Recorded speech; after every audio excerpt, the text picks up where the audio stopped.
Amados, nesta noite nós temos a alegria de ter conosco o pastor Sérgio Vitalino.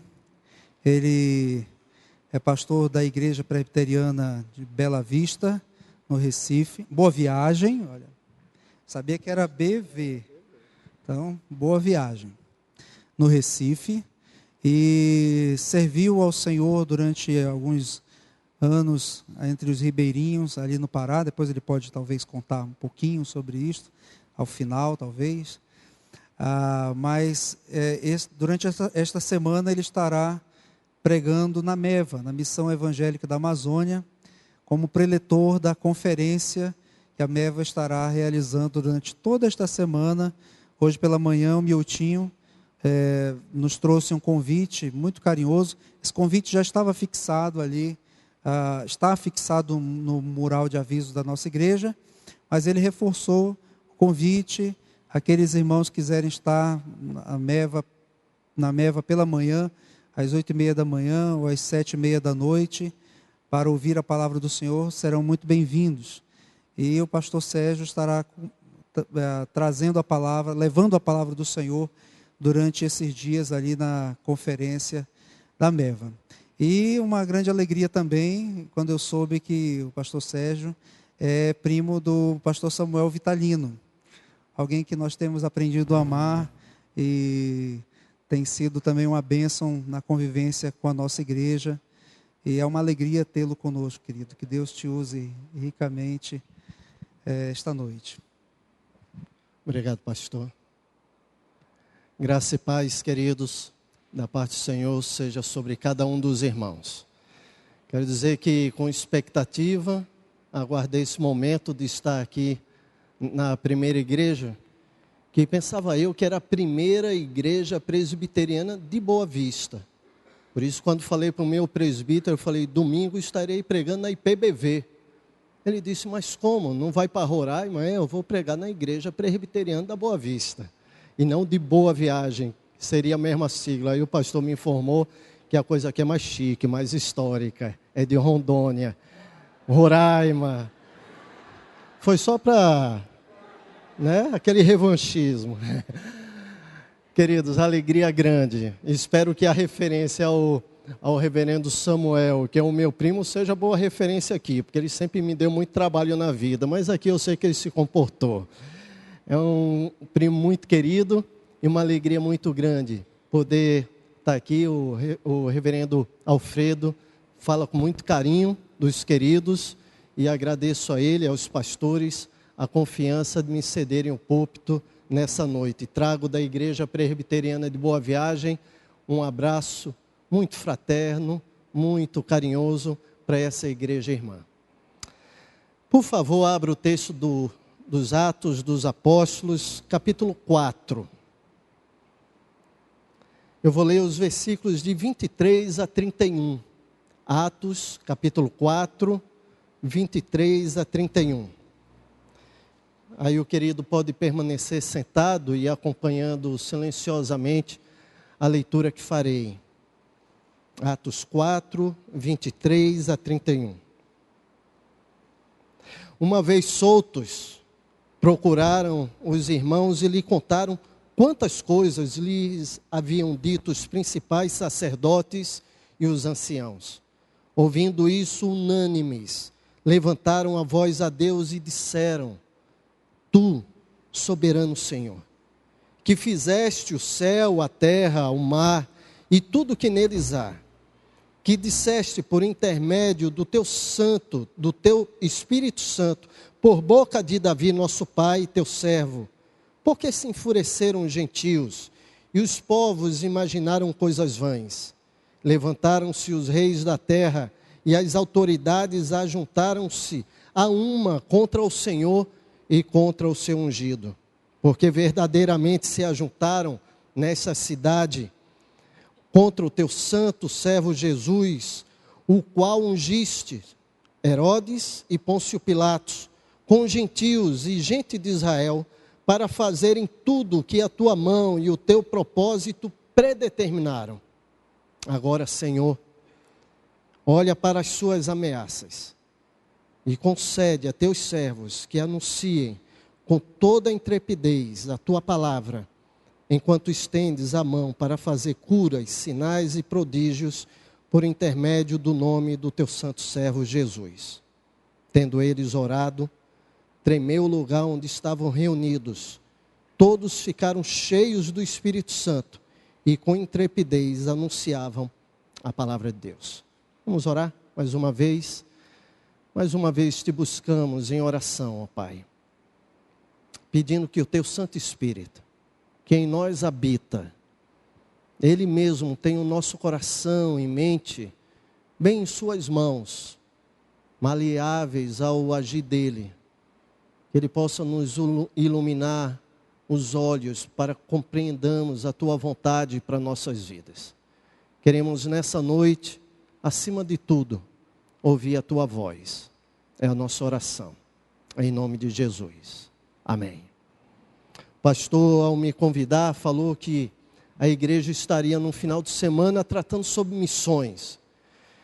E aí é um tema que arde muito no meu coração. O pastor estava falando de um tempo que dediquei no Pará, trabalhando com ribeirinhos. Depois de 25 anos no ministério pastoral ali em Recife, deixei uma igreja que pastoreava durante 14 anos para dedicar 5 anos do meu ministério, enquanto estava na flor da idade, assim como estou, jovem, com saúde, eu e minha esposa. Então falamos em sair, buscar a vontade do Senhor e dedicar esse tempo ali no envolvimento com o trabalho missionário. E foi uma experiência extraordinária.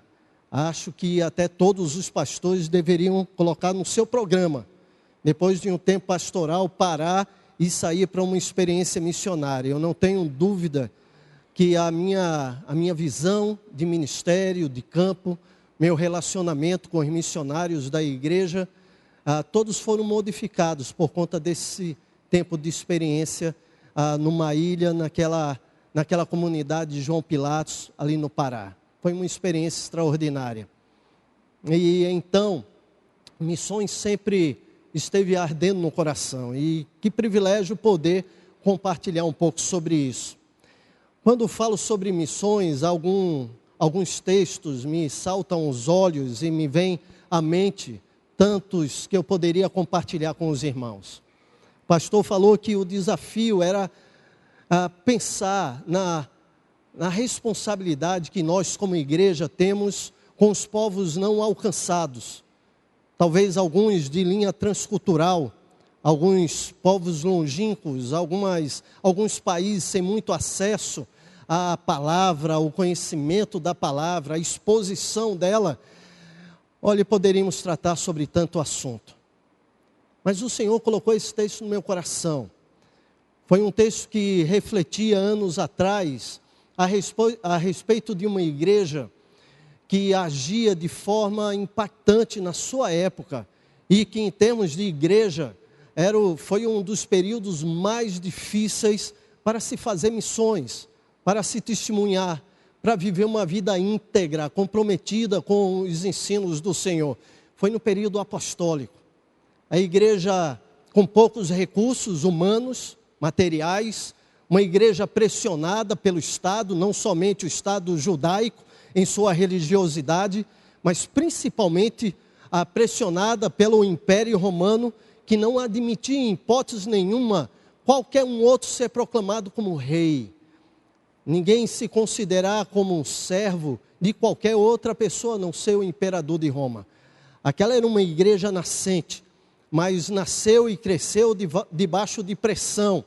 E eu não tenho a menor dúvida que foi uma das igrejas que mais impactou o mundo de sua época. Queria ela ter os recursos que temos hoje, na área da tecnologia, na facilidade da comunicação, no mundo globalizado como é o nosso hoje. Jerusalém é uma cidade onde floresceu uma igreja que experimentou o desafio de proclamar o nome do Senhor Jesus por todo o mundo. A igreja de Antioquia é tida como um berço de missões naquela época, e é.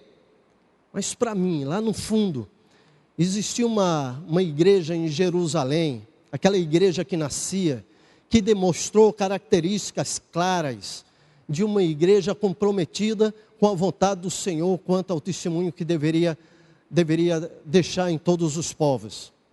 Quando eu leio esse texto, fico imaginando que igreja foi essa? Que oração foi essa?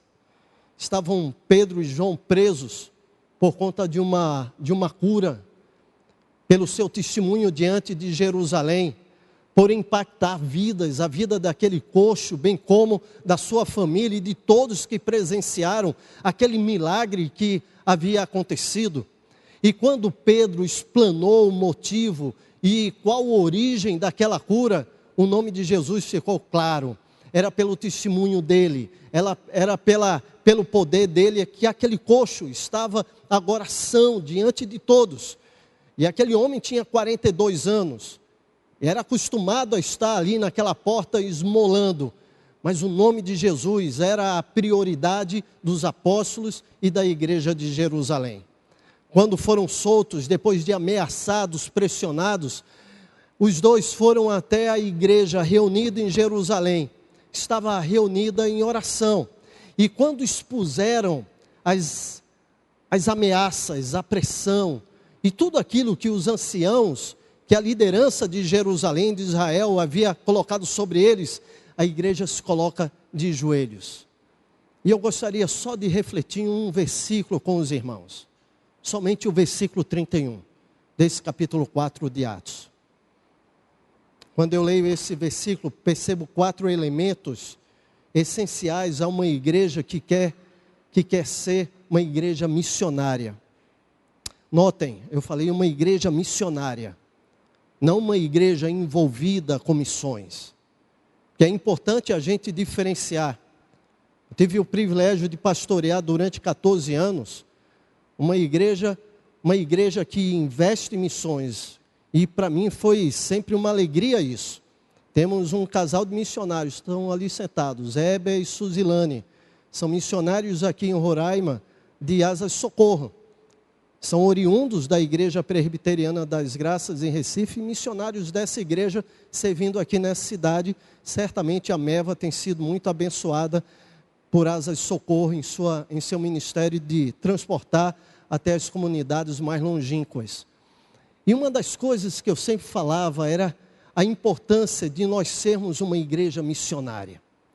A igreja de Jerusalém experimentou uma vida como igreja missionária por possuir esses 4 elementos essenciais a esse tipo de igreja que é viva e relevante. Eu não tenho a menor dúvida de que igrejas como as igrejas presbiterianas em nosso país têm todo o potencial de influência, de impacto, de exposição da palavra e toda a condição para ser mais do que uma igreja envolvida com missões, mas sim ser verdadeiramente uma igreja missionária.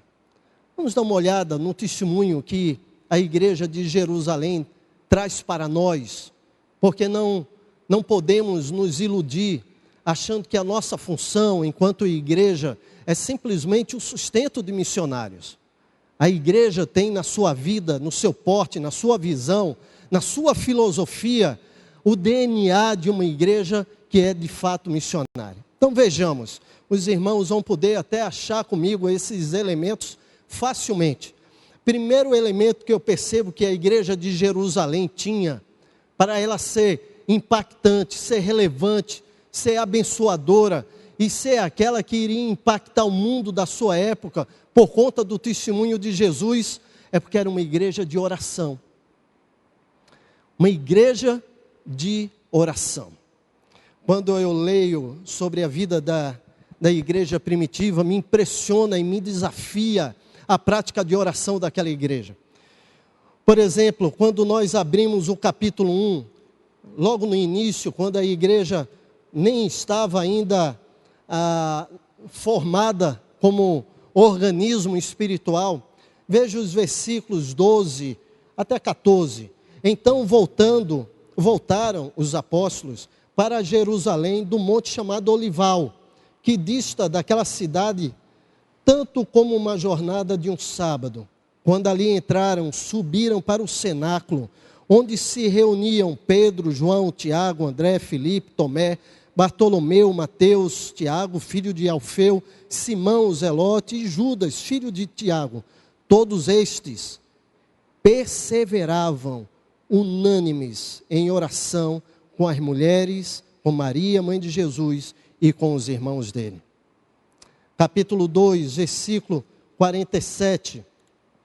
O texto diz: louvando a Deus e contando com a simpatia de todo o povo, enquanto isso, acrescentava-lhe o Senhor dia a dia os que iam sendo salvos. O impacto dessa igreja, porque no versículo 42 diz que essa igreja que impactava e que desenvolvia um ministério de evangelismo, da proclamação, perseverava na doutrina dos apóstolos, na comunhão, no partir do pão e nas orações.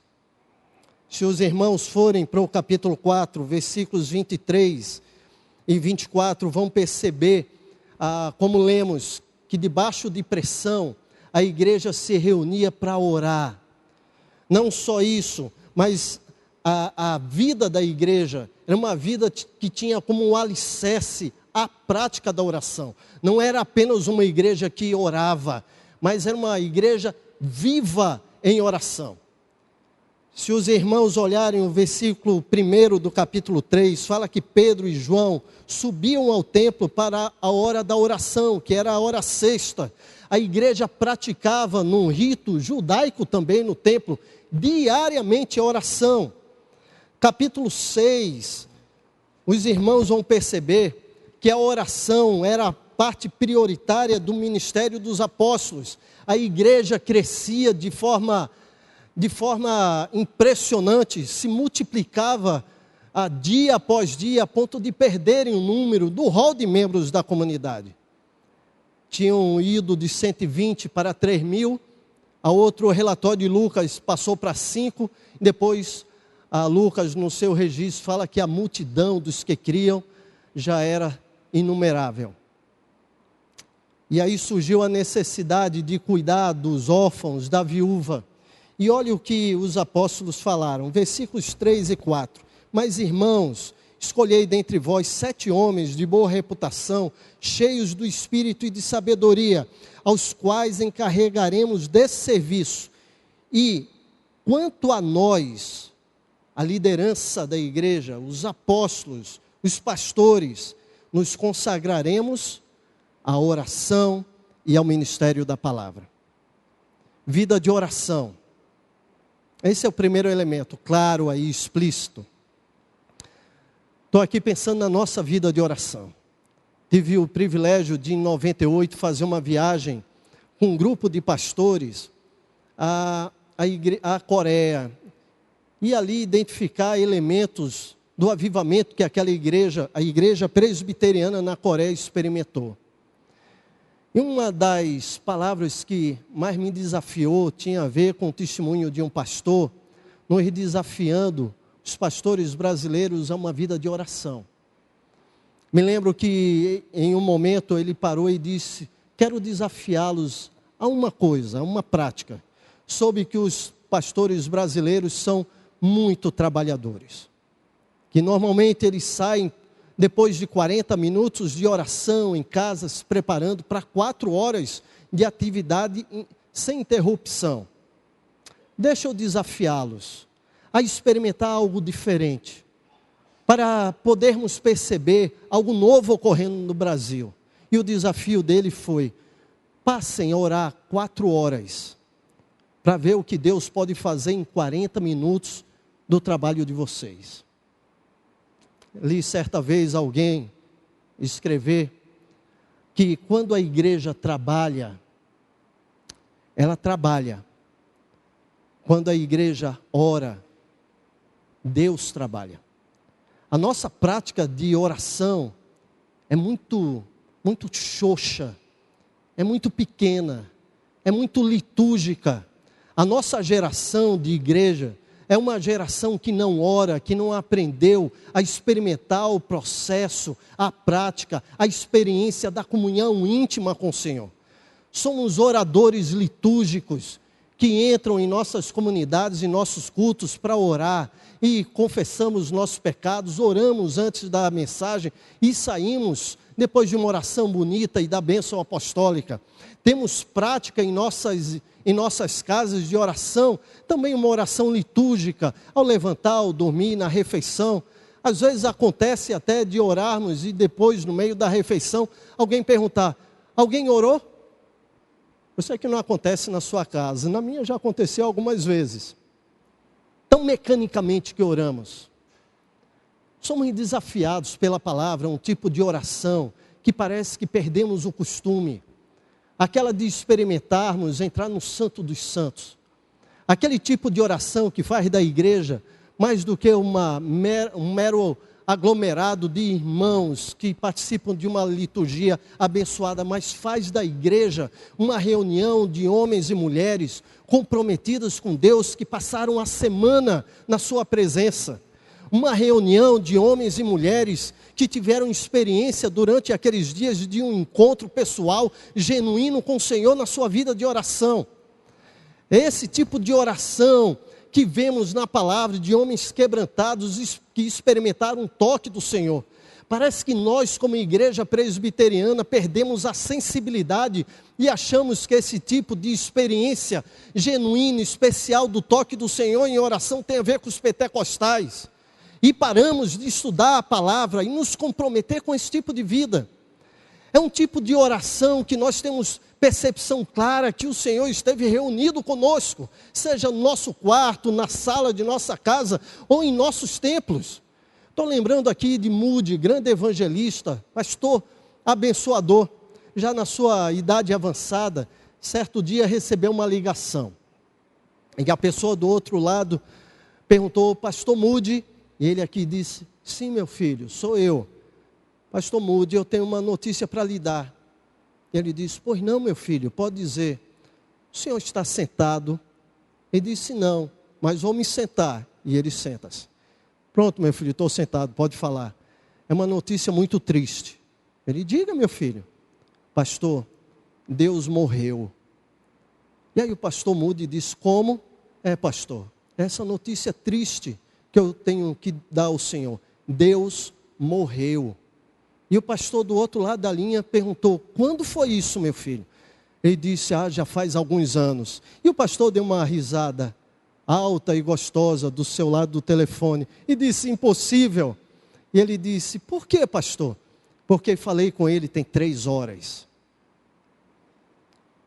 Esse tipo de oração, que se alguém falasse para nós sobre um Deus que se encontra conosco, nós saberíamos quando nos encontramos com Ele, quando Ele tocou na nossa alma e no nosso coração.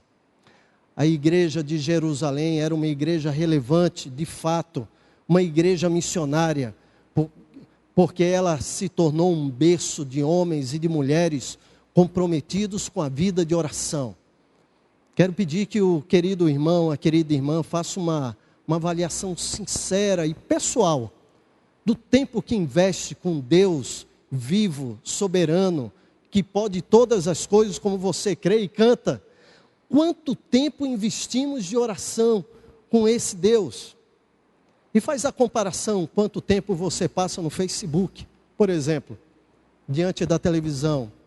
E depois precisamos refazer nossas convicções, ou alinhar o nosso tipo de vida.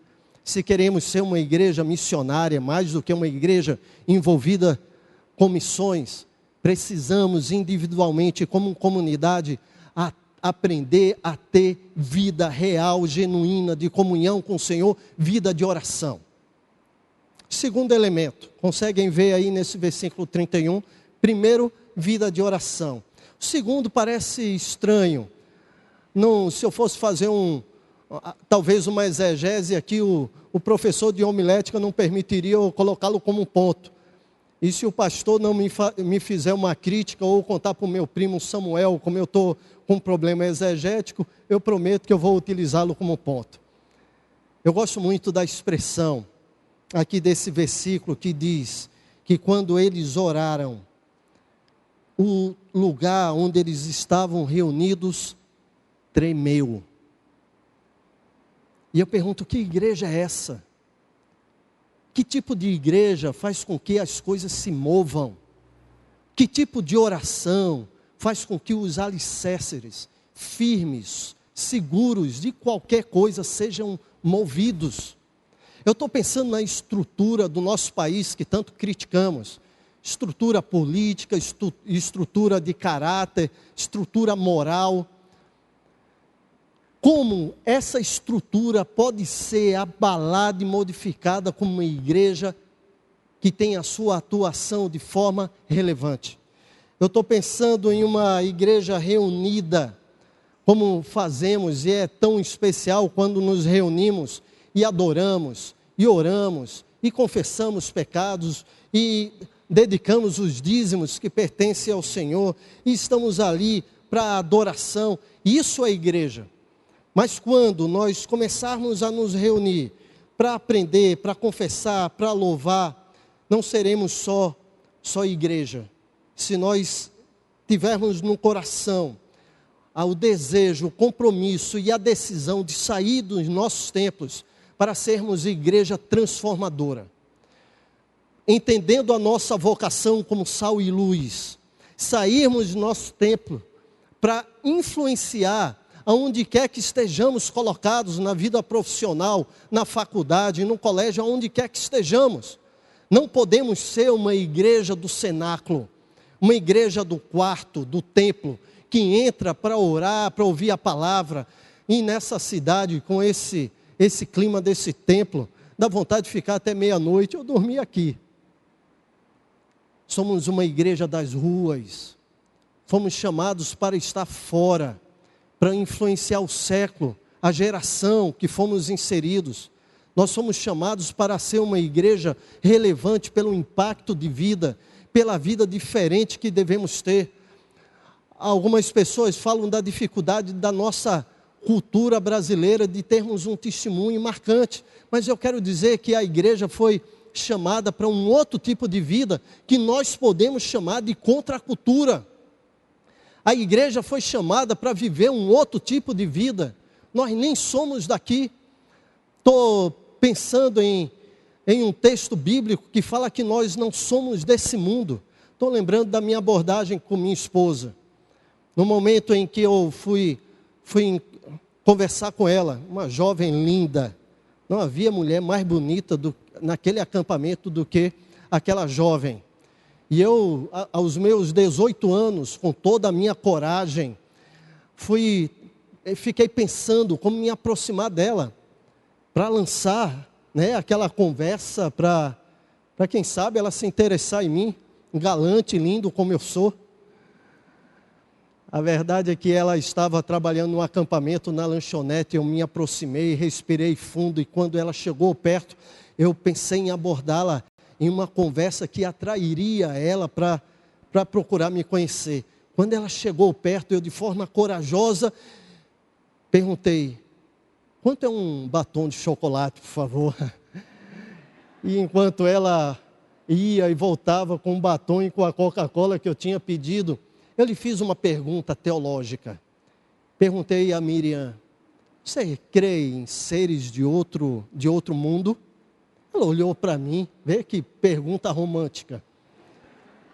Ela olhou para mim e disse: como é? Eu falei: seres de outro mundo. Você crê? Ela disse: não, que coisa estranha é essa? Eu falei: pois existem, e está na Bíblia.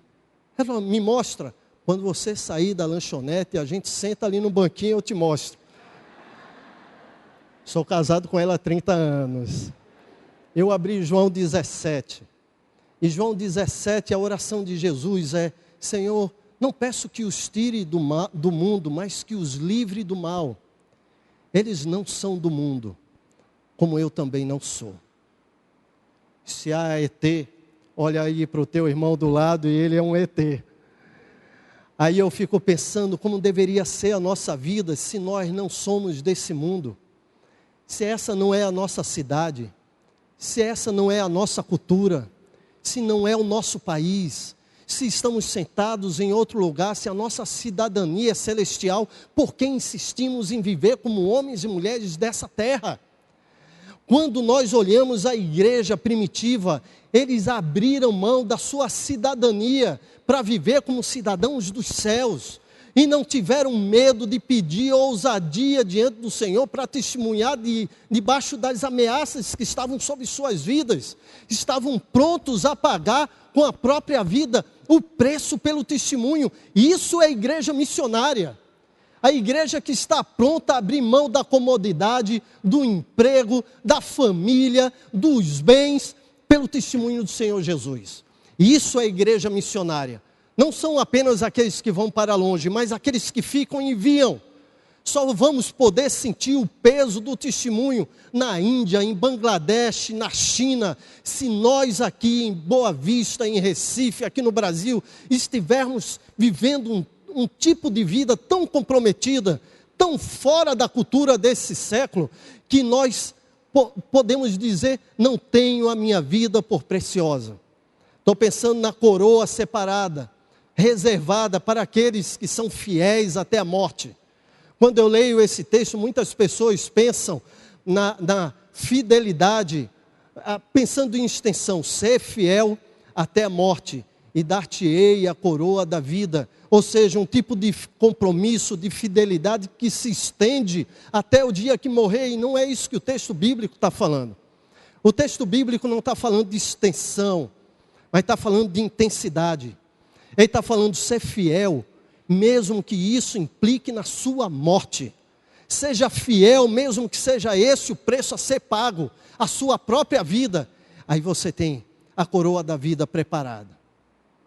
Esse tipo de vida que possui uma igreja relevante, uma igreja que faz diferença onde está inserida, que vai alcançar os indígenas aqui próximo, o interior do nosso país, que alcança as outras nações, mas mais do que tudo, que é vista como uma igreja que vive o Evangelho, com autoridade suficiente de impor as mãos sobre os seus missionários e enviar.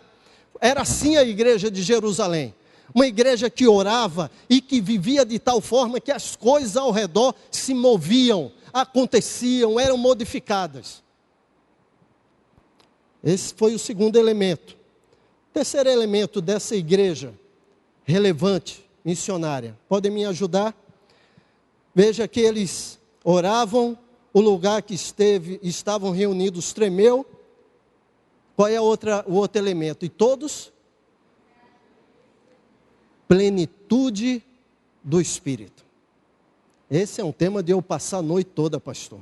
Até que horas vai o culto?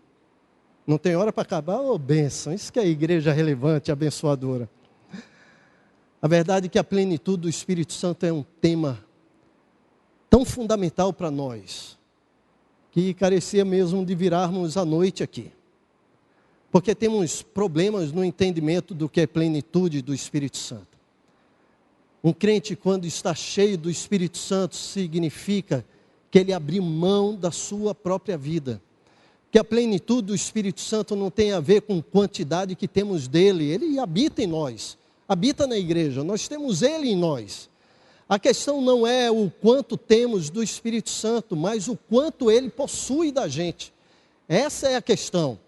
A plenitude do Espírito Santo tem a ver com uma vida que aprendeu a abrir mão do controle de si mesma, com crentes que aprenderam a consagrar completamente a sua vida, de tal maneira que a sua vida profissional, familiar, financeira, relacional, sentimental, todas as áreas da nossa vida tem um como aquele que decide, que é o Senhor. Esse era o tipo de vida ensinado pelos apóstolos, a ponto da igreja ser uma igreja plena do Espírito Santo. Era uma igreja nova e que havia experimentado esse momento de controle do Espírito Santo. Capítulo 2, versículo 4, está falando sobre a descida do Espírito Santo, momento da instituição da igreja, e diz: todos ficaram cheios do Espírito e passaram a falar em outras línguas, segundo o Espírito lhes concedia que falassem. Eu vou explicar que línguas eram essas. Mas deixa eu terminar a questão da plenitude. Nós ainda não aprendemos a viver esse tipo de vida. Quando eu falo que os apóstolos ensinavam a igreja a abdicar do controle, da posse, das decisões pessoais, eu estou falando em um ponto chamado mortificação. Quando o apóstolo Paulo escreve aos irmãos de Gálatas, ele fala, eu estou, você lembra? Crucificado. Quem lembra desse versículo? Podem falar. É problema, pastor? A turma responder não, né? Já estou crucificado com Cristo. Já não sou eu quem vive, mas o que Paulo está dizendo é, o apóstolo Paulo morreu. Já não sou eu quem vivo. Já não são minhas decisões, meus valores. Já não são meus planos. Hoje em nosso país há uma geração de crentes que oram e querem impor ao Senhor os seus sonhos. E nossos sonhos são apregoados como alvo para vivermos em busca deles. Enquanto os apóstolos na igreja primitiva falavam para os irmãos, abram mão dos seus sonhos, morram. Não há igreja mais frutífera, mais relevante, mais missionária, mais impactante do que uma igreja que aprendeu a morrer na sua própria vida, a abrir mão do controle de si mesmo, a pegar os padrões, os princípios, os sonhos, os planos do Senhor e falar, são os meus agora. Eu tenho 2 filhos, um casal de filhos, a minha filha é casada, meu genro e ela trabalham na missão Maybe e também na Além, são missionários entre os Tembé, aqui no Pará. Meu filho está no meio do curso seminário, começando o 3º ano, trabalhou no Palavra da Vida do Pará, trabalhando com a programação de acampamento daquela igreja e com divulgação e evangelismo no final de semana. Naquele tempo ele foi convidado para se integrar ao grupo de missionários daquela missão. E numa conversa com ele eu disse, meu filho, você não está sendo convidado para ser chefe da equipe de acampamento. O convite é para você se integrar ao ministério missionário. E ele disse, não pai, eu estou entendendo. Eu falei, sente aqui. E eu falei do preço que isso implicava. Eu falei o que ele estava prestes a decidir. Falei, meu filho, isso significa que os seus sonhos, seus planos, todo o projeto que você tinha para uma vida profissional, tudo que você tinha arquitetado até hoje, você está colocando debaixo da terra, está dizendo, Senhor, está aqui a página em branco, preencha como o Senhor quiser. O que o Senhor definir é o que será para mim. E aí ele olhou para mim e disse, eu acho que eu preciso orar mais um pouco. Eu falei, vá orar. Ele saiu para orar, uma semana depois ele volta e diz, papai, é isso que eu quero para mim. E puxei ele depois, então venha fazer o curso teológico para dar continuidade no seu trabalho missionário. Eu tenho o privilégio de Deus, sei que é graça dele, presente dele de ter 2 filhos e vê-los ambos no trabalho do Senhor. Não há algo melhor para você orar pelos seus filhos. Não há algo melhor para você desejar para eles. Você pensa que é o curso de medicina, que ele ser advogado, que ele construir nessa terra, fica. A verdade é que somos convidados como igreja para que sejamos testemunhas. Eu não estou dizendo que um médico, um advogado ou qualquer outro profissional tenha qualquer tipo de trabalho irrelevante. Eu estou dizendo que é um trabalho secundário. Que o nosso grande desafio é perceber que fomos chamados para uma morte pessoal, para viver uma vida de testemunho. Esse foi o alvo do Senhor a nos resgatar. Quando Pedro escreve a sua epístola, fala que nós somos nação eleita, nação santa, sacerdócio real, povo adquirido para um propósito, anunciar as virtudes daquele que nos tirou das trevas para a sua maravilhosa luz. Esse é o propósito do Senhor. Uma igreja relevante entende que não somente a sua vida de oração, a sua vida de influência, mas também o controle do Espírito Santo sobre si fará dela uma igreja de testemunho relevante e impactante. Tenho tanta coisa para falar nesse ponto, mas vou passar para o último. Quando eu leio esse versículo 31 e comparo com aquele do capítulo 2, eu percebo que o texto fala sobre dons de língua, deles saírem falando em outras línguas. A palavra grega naquele texto é heteroglossais, línguas diferentes idiomas. Se você percorrer seus olhos naquele capítulo 2, não vai perceber nenhuma língua angelical. Eles estavam falando de línguas e idiomas conhecidos daquela época. Veja que aqueles que ouviam perguntavam a eles: nós estamos atônitos, não são, porventura, versículo 7 do capítulo 2. Estão me acompanhando? Não são, porventura, galileus todos esses que estão aí falando? Como os ouvimos falar cada um em nossa própria língua materna? Somos partos, medos, elamitas, naturais da Mesopotâmia, Judéia, Capadócia, Ponto, Ásia, da Frígia, da Panfilha, do Egito, das regiões da Líbia, imediações de Cirene, romanos que residem aqui, tanto judeus como prosélitos, cretenses e arábios. Como, pois, os ouvimos? E aqui sim faz a diferença. Os ouvimos falar em nossa própria língua as grandezas de Deus. Veja que no versículo 31, o último elemento está ligado à proclamação, à anunciação da palavra de Deus. Tanto no capítulo 2, quanto no capítulo 4. Uma pessoa cheia do Espírito será conduzida a uma vida de testemunho, será conduzida a uma vida de pregação, de compromisso. Eu estou pensando aqui numa igreja que orou confiadamente, consagradamente, que abriu mão dos seus sonhos, seus planos e se consagrou de uma forma completa, dizendo: Senhor, nos controla, dirige nossa vida, define nosso rumo, nos orienta a cada dia, nos faz uma igreja relevante, missionária, uma igreja de impacto nessa geração. E eles simplesmente abriram mão do controle da vida para que o Senhor os controlasse. E o texto bíblico fala que eles então anunciavam a palavra do Senhor com toda a ousadia.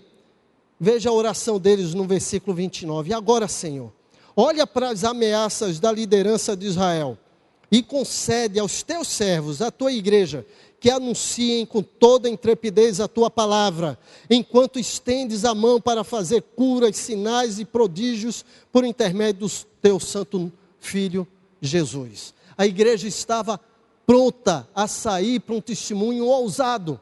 É interessante que a expressão aí usada é anunciar. E essa expressão vai além do pregar. Tem a ver com a demonstração daquilo que se quer expressar. Tem a ver com vida. E aquela igreja saiu para viver e foi testemunha do Senhor. Ali naquela cidade, e depois espalhada pelo mundo, impactou toda uma geração, atingindo quase todo mundo daquela época. Queridos, temos o desafio em nosso século, mais de 2000 anos depois do testemunho da igreja de Jerusalém. Somos chamados para sermos uma igreja relevante no nosso momento. E eu quero desafiá-los, queridos, a avaliar a sua vida pessoal, para que você contribua como um participante definitivo, decisivo, para uma caminhada de uma igreja realmente missionária. Os pastores dessa igreja oram para um mover do Senhor em nosso meio, para que a igreja daqui de Boa Vista seja uma igreja que impacte a cidade, que faça diferença nesse estado, que seja referência de testemunho marcante no nosso país, que seja instrumento de Deus para outros povos aí ao redor do mundo ouvirem do Evangelho Salvador. Existem centenas de línguas que não têm uma porção da palavra. Estou imaginando que tipo de oração a igreja primitiva, a igreja de Jerusalém fez, debaixo de uma pressão, a não ser uma oração dizendo: Senhor, aqui estamos nós. Não é Pedro, não é João, nenhum dos outros apóstolos. Enquanto o Senhor estende a tua mão, disposto a fazer sinais e maravilhas, concede a nós, concede a mim, que anuncie com toda intrepidez, coragem, a tua palavra. A minha oração, queridos, por essa igreja, pela igreja de Boa Viagem em Recife, pelas igrejas que têm acesso contínuo aqui no país à palavra do Senhor, é que nos movamos, que como a igreja de Jerusalém, sejamos impactados pelo desafio do testemunho do Senhor Jesus, e aprendamos a viver sobre o controle dele, tendo a nossa vida completamente colocada no altar. Porque esse não é o nosso país, essa não é a nossa terra, nós já fomos colocados nos lugares celestiais. Por isso que quando Paulo escreve aos Colossenses, ele diz que os nossos olhos, que a nossa visão, que o nosso coração, nosso desejo deve estar dirigido ao alto. E ele fala aí, quando o Senhor, que é a nossa vida, se manifestar, nós também seremos manifestos com Ele em glória. Que o Senhor nos receba no dia do encontro com Ele, de tal forma que possamos ouvir a sua voz dizendo: bem está, servo bom e fiel, foste fiel no pouco, sobre o muito te colocarei. Seja isso que o irmão e a irmã ouça naquele dia abençoado do nosso encontro final com o Senhor. Amém? Que cada um dos irmãos tenha a sua vida e a oração pela sua família, pelos seus filhos, diante do altar dizendo: Senhor, faz de nós a tua vontade, e que o Senhor cumpra isso para a glória do seu nome. Amém.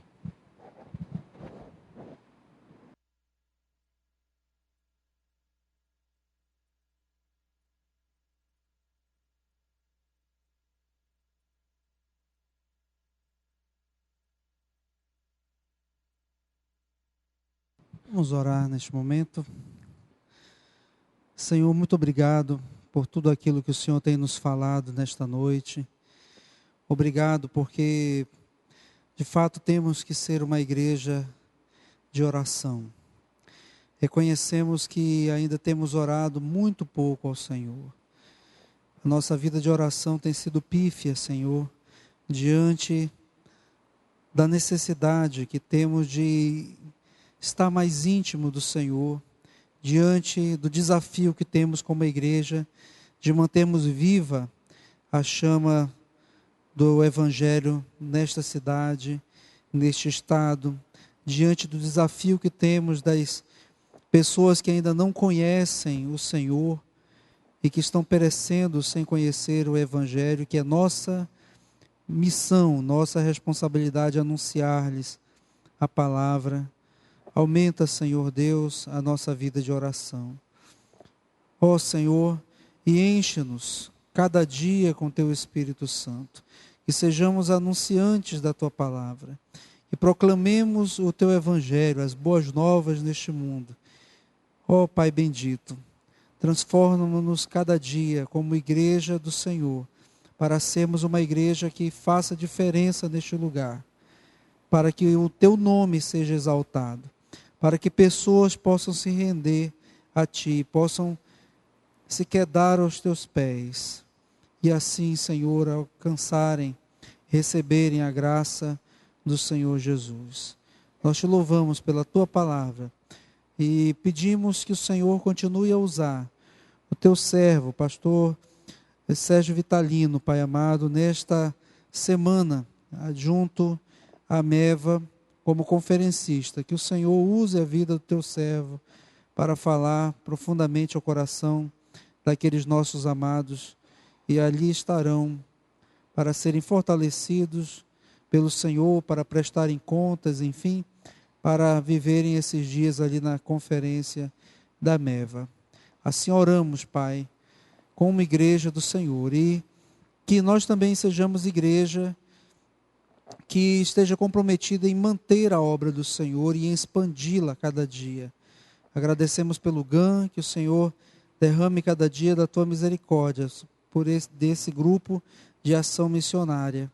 E faz-nos, Senhor, investir cada dia no teu reino. Assim oramos em nome de Jesus. Amém. E a graça do nosso Senhor e Salvador Jesus Cristo, o amor de Deus, nosso eterno Pai, as consolações do Espírito Santo estejam sobre nós, amados irmãos e irmãs, e sobre todo o povo de Deus agora e para todo sempre. Amém. Amém. Queridos, há um